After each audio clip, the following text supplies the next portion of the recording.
Kate Neal Falcha. Welcome to Irish Granny Helen. I have an interesting story today, and we don't have to feel quite so heartbroken about this story because the victim is unknown, and unknown in a really odd way. So this is the story, this is all crooked. This is the story of a body found in Oslo in 1995. And I got all this information from a website called the Watchers of Espionage. And I think it's a former CIA officer because there's a lot of inside knowledge about how the CIA works. Very interesting. So let's just jump into it, and then I have a little tidbit to say at the end. This is short and sweet. So, June 3rd, 1995, the body of a woman was found in room 2805 in the Oslo Plaza Hotel, Norway. She had enlisted, that's not the right word, she had registered under a false name, calling herself Jennifer Fairgate.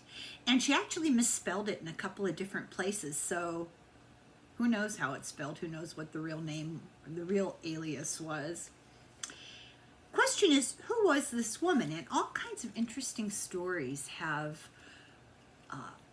grown around this body, like scenarios that people have come up with. Some think maybe she was an assassin, some think she was a spy, and some think she was a troubled woman who went to, end things. Don't like to be so mysterious, but there are certain words that YouTube doesn't like. Anyway, they noticed after a couple of days that, do not disturb sign had not been disturbed and there was no coming or going. And so they opened up the room and they found her. Oh, I should mention that as they knocked and tried to get in, they heard a gunshot. So then they had to go get the manager or whatever and come back. It took about 15 minutes. And within the period of time from the one person tried to get in, heard the gunshot, left to get the manager, freaked out, it was about 15 minutes. And so a time period of mystery. She was found sprawled on the bed. Imagine you were sitting on the foot of the bed, facing out from the bottom of the bed, just sitting there, and you were shot in the head and just fell back. That's what it was like. And there are pictures of her legs and feet hanging, off the edge of the bed. She had a pistol awkwardly held in her right hand with the thumb on the trigger. And if I knew how to do it, I would have added the pictures from the website. But you can go to this website, Watcher of Espionage, and you can see all these pictures, and it's really very mysterious. She did have her thumb kind of hooked into very odd. You wouldn't shoot yourself that way. You wouldn't shoot anything that way, because I know so much about guns. She had one entry wound right in her forehead. And the question is, what happened? She had no ID, no clues to her ID. And she had gone to great lengths to conceal her ID. This is what adds to the mystery. She had that alias. She paid cash, no credit cards. All the labels were cut out of all of her clothes. And there was no serial number on the Browning 9mm gun that she used, ostensibly. The serial number had been purposely filed off. The only clue that was left is on her left wrist, she had a Citizen Aqualand watch. And this watch looks like serious business. There's a photograph of that too. It's called a dive watch. It tells about your depth underwater, and it has a lot of technical information other than the time, and it has a strong military provenance. Versions of it are issued to the British Special Boat Service, the Danish Frogman Corps. It's not a fashion watch. Like I said, it looks like serious business, and certainly not the kind of thing a fashionably dressed, because she was rather fashionably dressed, young Belgian woman would wear. It was very out of place in relationship to the rest of her outfit. So 3 decades later, they still have no idea. This is still a mystery. And the watch may offer a clue to the identity of the woman or her trade, which I think is an interesting way of putting it. In the watch, well, let's go back to the day she checked in. She checked in on the 29th of May, 1995, and this was a real upscale hotel, but she did not use a credit card, which is kind of unusual. Some people say she was with a man who called himself Lois Fairgate. I believe it's pronounced Lois. It looks L-O-I-S. Maybe it's Belgian and it's Lois. I don't know. But it was a man. And he later added himself to the registration of the room. They gave a non-existent Belgian address. The date of birth was wrong. It said she was 21, if you did the math, but she looked at least 30. The forensics, the doctors who looked at her, so it's not 21. And they can often tell by your teeth, and there's certain physical things that you wear out at a certain common rate. She spent the next few days outside the room. So she registered, and then there was nobody around ever. And the room had a do not disturb sign on the door all the time. On June 3rd, one member of the staff knocked on the door to collect payment because they hadn't paid for extra days. And while at the door knocking to get money from this woman, I think it was a guy, heard a gunshot inside the room. So he freaked out and he left and he went searching for the head of security. It wasn't the manager, it was the head of security. And he was gone about 15 minutes. They both returned and the room had been locked from the inside, which is interesting but not completely impossible. In other words, not completely impossible for somebody to exit the room and have both locks engaged. There was a smell of gunpowder in the air. They just heard a gunshot. And this dead body lying on the end of the bed, she still had her shoes on. Feet on the floor, shoes on, legs hanging over the bed. And they thought it was obvious she'd done this to herself. But over the years, people have looked at these pictures and they've thought about the situation and they've come up with some interesting theories that, kind of fun to think about, I guess. One is she was an intelligence operative or an assassin who was disposed of because she failed to accomplish an assignment. A former Norwegian intelligence service officer by the name of Ola Kulodaya, and I'm sure I mispronounced that, he said that he believed that she could very easily have been an intelligence agent who had been executed. This is the way it's done. Her profile is consistent with somebody who's an intelligence officer. The room logs show that she was absent from the room for extended periods. At one point, she was gone for 20 hours. And that would be in keeping with some sort of operational activity. Well, it could be in keeping with a lot of things, but you get the impression they're implying, was she surveilling somebody, or, was she up to, they're saying she was a spy. She had several changes of tops with her, but no bottoms. And by that, what that means is she was wearing some kind of pants, long, dark pants. But she didn't bring a change of those. She only brought one pair of pants, but she had several different tops, like somebody who'd maybe be sitting in a car, or sitting in a restaurant and you'd only notice them from the waist up and they wanted to look different.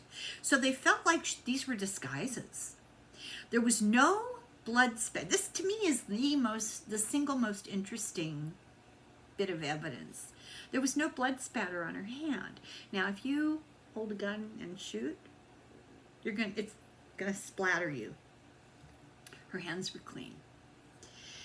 And there was a second bullet hole in the pillow behind her. So did she try and miss the first time? Was she testing the gun? Did somebody shoot a warning at her and then shoot her? We just don't know.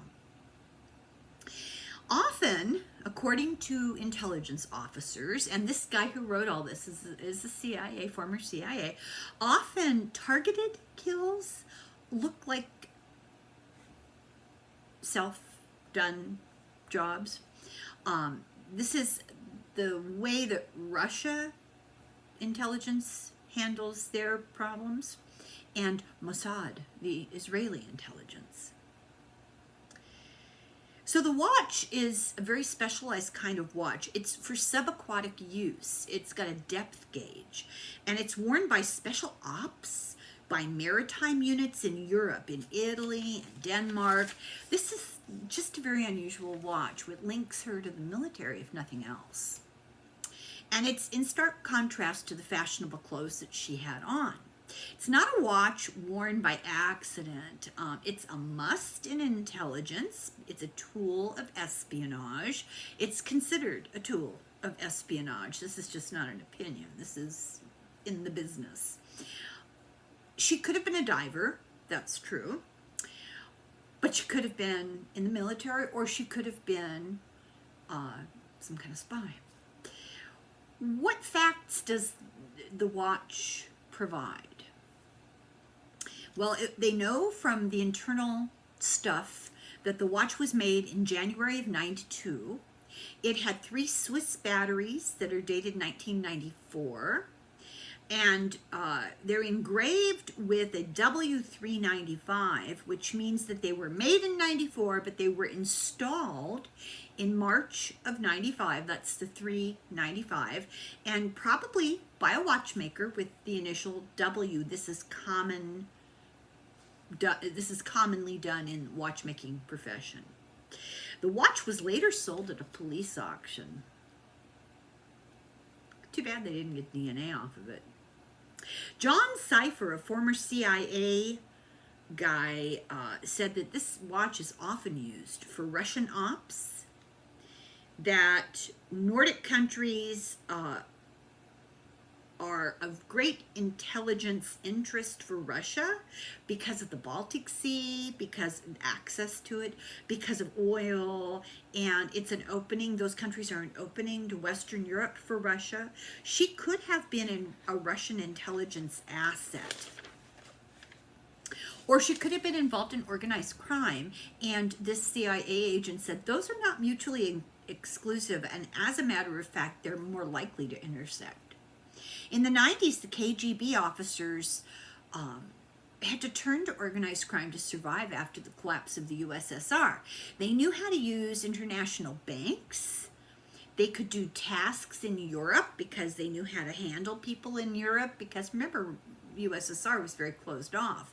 So they were quite an asset for organized crime when they were out of work. So the former CIA director in the United States, James Woolsey, said in the 90s, quote, well-dressed English-speaking Russians could be, he encountering a well-dressed English-speaking Russian could be an executive, like he's purporting to be, could be an intelligence agent undercover, could be a member of organized crime, or could be all of the above.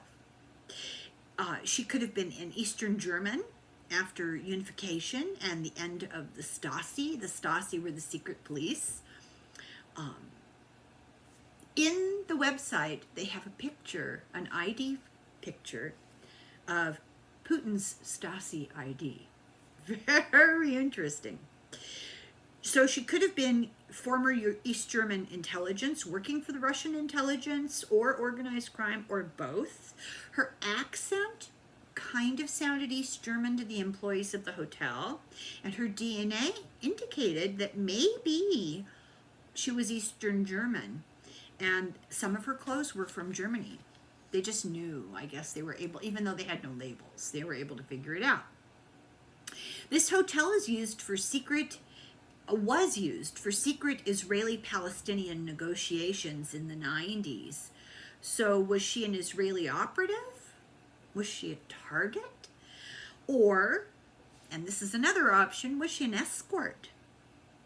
And then, funny comment that the author said, espionage is often termed the world's second oldest profession. So that's all I have about this story. This is very short, like I said, short and sweet. But I am going to follow up with a deeper dive on my Substack. And I don't know, I'm going to throw a date out. Don't hold me to it. But in a week or so, probably 2 or 3 weeks, Debbra Lupien and I will be getting together for a deeper dive into several of the true crime stories that I've been covering. And I hope, if you haven't checked out our deeper dives on Substack, and I know it's behind the paywall,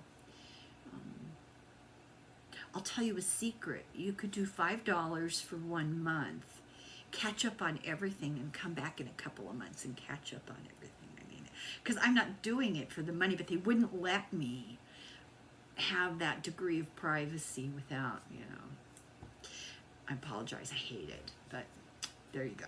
So if you enjoy the sessions that Deborah and I have done in the past, this is the same thing. And my deeper dive is the same thing that I've been doing on my channel in the old days, in years gone by.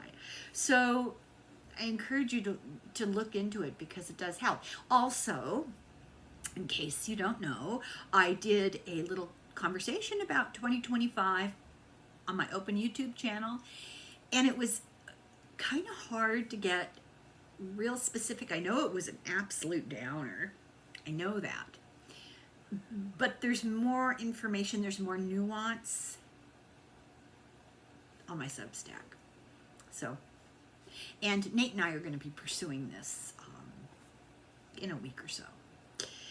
So I think that's everything. That's all the news. I hope everybody's having a great first week of January 2025. Let me know if there's something entertaining, mysterious, fun that you would like me to talk about. I have a few things up my sleeve that I'm working on.